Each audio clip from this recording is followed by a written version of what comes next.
अपने फॉर्म 45 कौम के सामने लेके आए, मेरे पास भी पड़े हैं।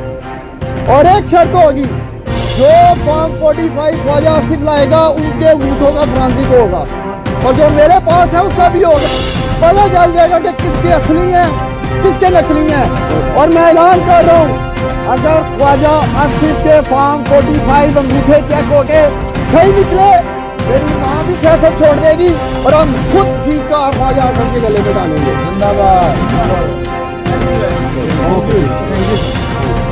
लोगों ने माना जुल्म की जिंदाबाद